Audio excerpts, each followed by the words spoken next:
குளிர்காலத்துல ஏன் சிறுநீர் அதிகமா வருது? Hello friends.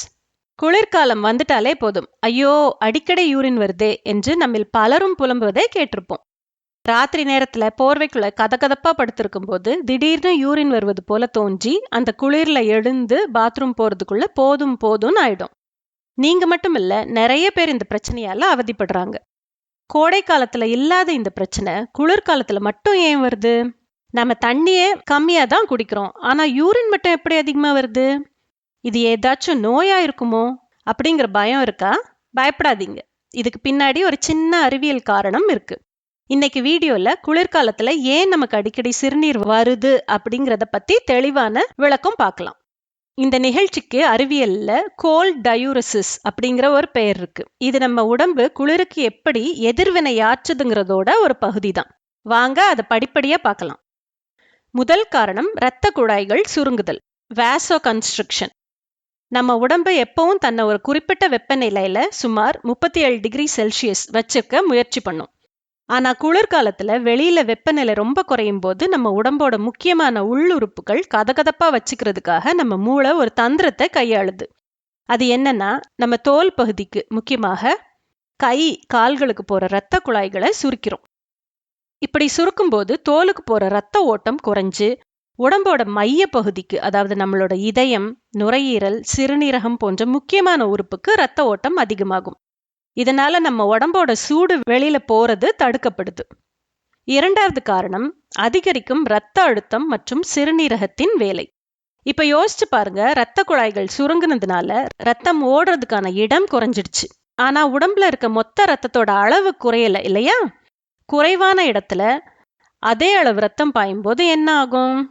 ரத்த அழுத்தம், அதாவது பிளட் பிரஷர் அதிகமாகும். திடீர்னு அதிகரிக்கிற இந்த ரத்த அழுத்தத்தை நம்ம உடம்பு சும்மா விடாது, அதை சரி செய்யும். அப்போ நம்ம சிறுநீரகம் களத்துல இறங்கும். அடடா, உடம்புல ரத்த அழுத்தம் அதிகமாயிடுச்சே, இதை குறைக்கணும்னா ரத்தத்துல இருக்கிற அதிகப்படியான நீரை வெளியேற்றணும் அப்படின்னு நம்ம சிறுநீரகம் முடிவு பண்ணும். உடனே அது வேகமா ரத்தத்துல இருக்கிற அதிகப்படியான நீரை, கழிவுகளையும் வடிகட்டி சிறுநீரா, அதாவது யூரினா மாற்றி சிறுநீர் பைக்கு, பிளாடருக்கு அனுப்பும். இதனாலதான் சிறுநீர் பை சீக்கிரமா நிறைஞ்சி நமக்கு அடிக்கடி சிறுநீர் கழிக்கணும் அப்படிங்கிற உணர்வு வருது. மூன்றாவது காரணம் வியர்வை குறைதல். கோடை காலத்துல நம்ம உடம்புல இருக்க நீர் சிறுநீர் வழியா மட்டும் இல்லாம வியர்வை மூலமாகவும் அதிகமா வெளியேறும். ஆனால் குளிர்காலத்துல நமக்கு பெருசா வேர்க்காது. அதனால வியர்வை மூலமா வெளியேற வேண்டிய நீரும் சிறுநீர் வழியாகவே வெளியேற வேண்டிய நிலைமை ஏற்படுது. இதனாலையும் சிறுநீர் உற்பத்தி அதிகமாகுது.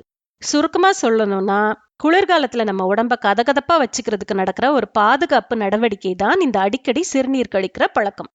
இது நம்ம உடம்பு எவ்வளவு புத்திசாலித்தனமா செயல்படுது அப்படிங்கிறதுக்கு ஒரு நல்ல உதாரணம். இங்க கவனிக்க வேண்டியவை என்னன்னா, பொதுவா குளிர்காலத்துல அடிக்கடி சிறுநீர் வர்றது இயல்பானதுதான். இதுக்காக பயப்பட தேவையில்லை. ஆனா சில விஷயங்களை நம்ம கவனிக்கணும்.